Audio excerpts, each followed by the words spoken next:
প্রসূতি মৃত্যুকে কেন্দ্র করে শুরু হলো হাতাহাতি খেলাখেলি গঙ্গাসাগর প্রাথমিক স্বাস্থ্য কেন্দ্রে। ঘটনাস্থলে পুলিশ। স্থানীয় সূত্রে জানা যায়, রাজশ্রী প্রামাণিক দাস নামে গঙ্গাসাগরের চকফুলডুবি এলাকায় এক মহিলা প্রসব যন্ত্রণা নিয়ে গত মঙ্গলবার ভর্তি হয় সাগর গ্রামীণ হাসপাতালে। বুধবার দিন তার ডেলিভারি হয়। হওয়ার পর থেকে সুস্থই ছিল সন্তান এবং মা। হঠাৎ করে বৃহস্পতিবার দিন সকালবেলা হাসপাতাল কর্তৃপক্ষের পক্ষ থেকে জানানো হয় মৃত্যু হয়েছে ওই প্রসূতির। আর এই মৃত্যুকে কেন্দ্র করে উত্তপ্ত হয়ে ওঠে পরিবারের লোকজন। বিক্ষোভ দেখাতে থাকে হাসপাতালের সামনে। মূলত তাদের দাবি, হাসপাতাল কর্তৃপক্ষের গাফিলতির কারণে মৃত্যু হয়েছে ওই প্রসূতির। তারা সঠিকভাবে চিকিৎসা পরিষেবা প্রদান করেনি। রোগী যথেষ্টই ভালো ছিল। এই ঘটনাকে কেন্দ্র করে দফায় দফায় বিক্ষোভ চলতে থাকে হাসপাতালের সামনে। আর আপনারা সেই ছবি সরাসরি দেখছেন শুধুমাত্র বাস্তব নিউজের পর্দায়।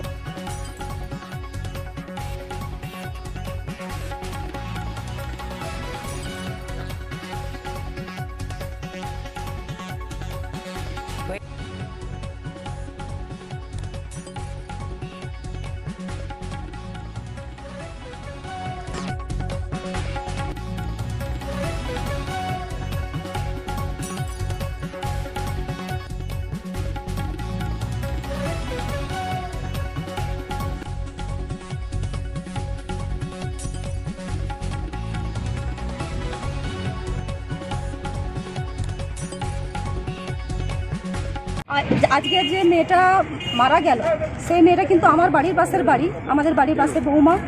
ওনাকে কিন্তু উনি প্রেগনেন্ট হওয়াকালীন কিন্তু এখানে মাস চিকিৎসা হতো সাঁতরাবাবুর কাছে।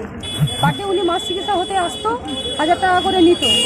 উনি আজকের দিনে, আজকে যে ডেলিভারিটা হয়েছে, কালকে ডেলিভারি হওয়ার পর কিন্তু যে ডেলিভারি করেছে সে কিন্তু সাঁতরাবাবু নয়, সাঁতরাবাবু বাদে কিন্তু অন্য ডাক্তার কিন্তু ডেলিভারি করেছে।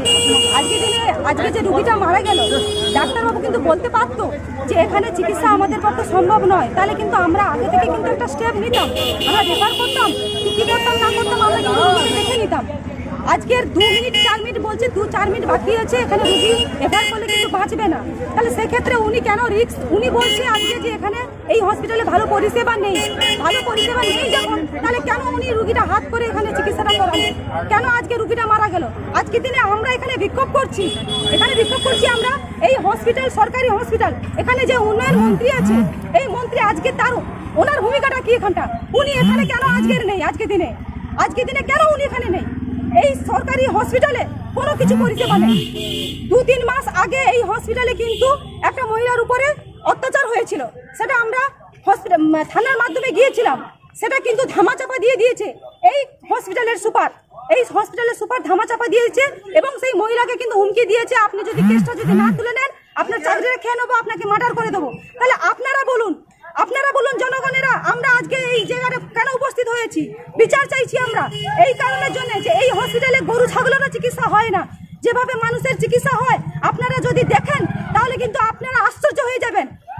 আজকে দিনে যে ডাক্তাররা চিকিৎসা করছেন, একটার পর একটা এখান থেকে ডাক্তার আসছে, চিকিৎসা করছেন না, চলে যাচ্ছেন। অপারেশন থিয়েটার নেই, রুগীর এখানে স্বাস্থ্য পরিষেবা সেরকম নেই। এখানে যে নার্সগুলো আছে, নার্সগুলোর ব্যবহারগুলো দেখলে আপনারা অবাক হয়ে যাবেন। আমাদের কাছে আজকে দিনে প্রতিবাদ যেটা করছি, আমরা চাইছি যে এর একটা বিহিত করা হোক, এর একটা যে কোনো বিহিত করা হোক। আজকে দিনে যে ডাক্তারগুলো এখানে এসে যে অত্যাচারগুলো করছে না রুগীদের উপরে, আর যে নার্সগুলো প্রত্যেকটা রুগীদের উপরে যে অত্যাচারগুলো করছে, যেভাবে ব্যবহার করছে, আমরা চাইছি এর বিচার হোক। আমরা চাইছি আজকে দিনে, আমি এক্ষুনি প্রশাসনের সঙ্গে কথা বলেছিলাম, প্রশাসন বলছে যে আপনারা মানে হেড অফ ডিপার্টমেন্টে জানান। আমরা কেন জানাতে যাব? এখানে আমরা কাকে দেখে এখানে বসবাস করছি? এখানে যে মন্ত্রী আছে, এটা তো তার দায়বর্তায়।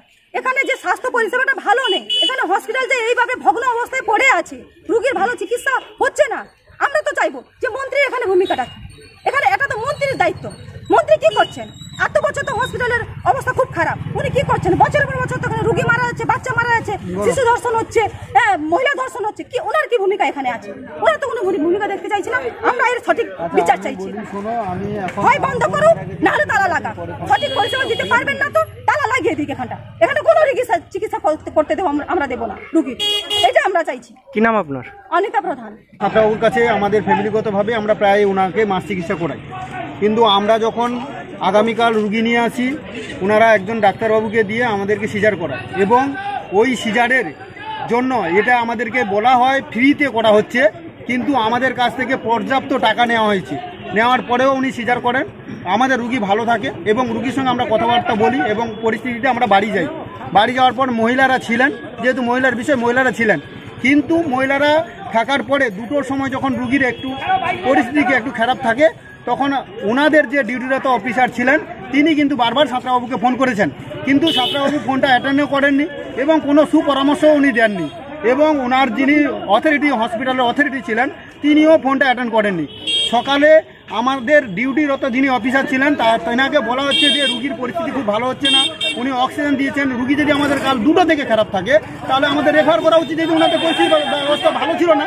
ওনারা রেফার না করে ওনারা আমাদেরকে কি করলো যে রুগীর 10 মিনিট আগে যখন 7:30টার সময় উনি রাউন্ডিংয়ে এসছেন, এসে বলে আমি আগে রাউন্ডিং কমপ্লিট করি তারপরে রুগী দেখবো, একটা সিরিয়াস রুগী দেখবে না রাউন্ডিং কমপ্লিট করবেন। এই করতে করতে রুগীটা যখন কেটে গেল তৎমুহূর্তে উনি কি করলেন যে মোটামুটি আমাদের এটা করার কিছু নেই, আমাদের ভুলেই হয়ে গেছে। কি চাইছেন এখন? এখন আমরা চাইছি এই ডাক্তার বা এই হসপিটালে আজকের আমাদের হয়েছে, কালকের আরও কারোর হবে, এই রকম কন্টিনিউয়াস চলতে যাচ্ছে। আমরা সাগরদ্বীপবাসী কি মানুষ নয়? আমাদের সঙ্গে এরকমই প্রতারণা চলতেই থাকবে। আমরা আর কি করলে ভালো হবে আপনারা বলুন। এবং আমাদের যিনারা আজকে দায়িত্বশীল আছেন স্বাস্থ্য দপ্তর নিয়ে, এখানকার যিনি মন্ত্রী সাহেব আছেন ওনার কলজোড়ে অনুরোধ করে বলছি উনি আমাদেরকে বাঁচানোর জন্য কি ব্যবস্থা নিচ্ছেন উনি আমাদেরকে একটু স্পষ্টভাবে বললে আমরা এই ব্যবস্থা থেকে মোটামুটি আমরা এই অবরোধ তুলে নেব। কি নাম আপনার? আমার নাম বিনয় মণ্ডল।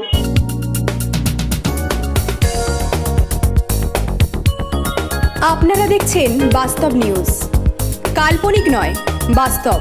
প্রত্যেক দিনের খবরের আপডেট পেতে আমাদের চ্যানেলটি সাবস্ক্রাইব করুন ও বেল আইকনে ক্লিক করুন।